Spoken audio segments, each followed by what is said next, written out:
All right, thank you all, and we will talk after the debate. But as you can see, the leaders are in their place around the big round table. The moderator tonight is Steve Paikin from TVO.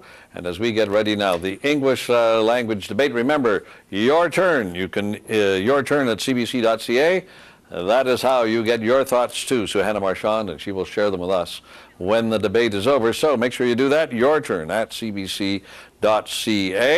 And then we will get underway. Now remember again, the first section is about the economy. It is an elongated section. It's about 25 minutes, and then the rest are about 10. Stand by now, because here is Steve Paikin.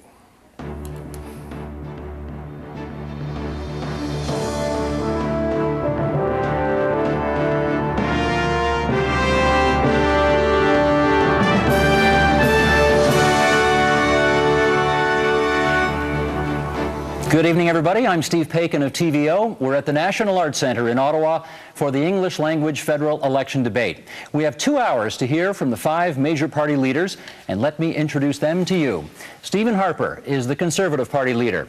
Stephane Dion is the leader of the Liberal Party. Gilles Duceppe is the leader of the Bloc Québécois. Jack Layton leads the New Democratic Party, and Elizabeth May is the Green Party leader. We asked you to send us questions for these leaders, and you did. More than 4,500 questions.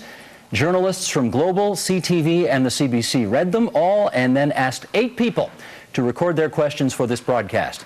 Now, the party leaders were given the broad themes of the questions, for example, the environment, justice, healthcare, but they do not know what will actually be asked.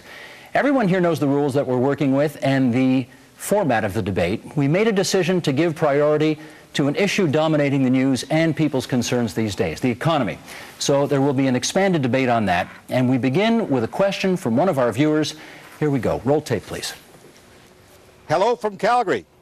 If you were elected Prime Minister, what steps would you take to stabilize Canada's export-driven economy in the midst of a global economic slowdown and a pending recession with our most lucrative partner, the United States? Okay, we start with 45-second uninterrupted statements and then go to some discussion after that. So, Ms. May, you're up first. Well, thanks, Mr. D'Ambrosio from Calgary. Clearly, a Prime Minister needs to reassure the Canadian public that there is a difference between the crisis in the United States and what we're experiencing here. But equally clearly, the United States is heading for a recession, is already in a recession. Canada's economic health needs to be buttressed quickly. First thing I would do is put a freeze on the takeover of our corporations. We've lost Inco, Falconbridge, Hudson Bay. We need to protect our corporations because the foreign direct investment there is actually driving up the Canadian dollar. We need to take steps to reduce the dollar's value against the United States so that we can drive up our export-driven industries, protecting the manufacturing sector, forestry, and we need to look long-term to invest in sustainable jobs, to invest in Canada so that it's not just the short-term we look after, but our kids' economy and our future. Thank you, Ms. May. Monsieur Dion. So D'Ambrosio, is because I know very well how much Canadians care and are concerned about their savings, their mortgages, and their pensions, that I think that the government has a role to play right now. We have an action plan that I released yesterday.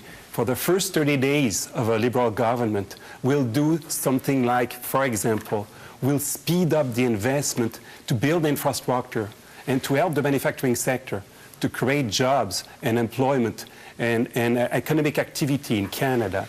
We'll ask to the regulatory agencies of our country, like the Bank of Canada, their recommendation to be sure that we'll be able to protect your savings, your mortgages, and your pensions. We have a plan. We'll act right now. Stephen Harper. Obviously, economic uncertainty is the big question of this election, and Canadians are worried about the volatility in markets. What leaders have to do is have a plan and not panic. Last night, Stephane, you panicked. You came on the set and announced a whole new economic plan in the middle of a national debate. You know, I know why you did that, because you look at your platform. Your platform says we will spend billions of dollars we don't have and go into deficit. We will raise taxes that will kill jobs. You'll create a carbon tax that will drive up prices. I believe we have to keep this economy, we have to keep our budget in surplus. We have to make investments that will create jobs, and we have to keep taxes down. And I think that's the central choice of this economy and the central choice of this election. Jack Layton. Well, the issue before us is one that we're all concerned about, and you're right to raise it, because with the economic turmoil in the U.S. and with the loss of thousands of manufacturing and forestry jobs here in Canada, we need some action. And a further big tax cut to the big corporations that Mr. Harper's proposing, or a new tax that Mr. Dion is proposing, is the wrong way to go. What we would do is bring in effective regulations on our financial sector right away to make sure that your savings are protected and that we don't end up with a meltdown or a big payout to protect the banks. And secondly, we would invest in the fundamentals of the real economy. And we've laid out a comprehensive plan to do that in this election. You know, if we were to stand up for the real economy and working families like yours, then the banks and the economy as a whole will be just fine. Thank you, Mr. Layton. Gilles Duceppe. I think that was a very good question, because we're facing a very serious situation. The problem is, though, that, and just heard Stephen Harper, I don't think he takes that seriously. Just like George Bush a few months ago. It's like the don't worry, be happy. And they have the same attitude because they share the same ideology, the economic laissez-faire. It has disastrous consequences, not only in the United States, but also for the manufacturing and forestry sectors, especially in Quebec and Ontario. They have the same philosophy, the invisible hand. He believes in the invisible hand. And I think the problem is the invisible hand is in hand with the rich oil companies.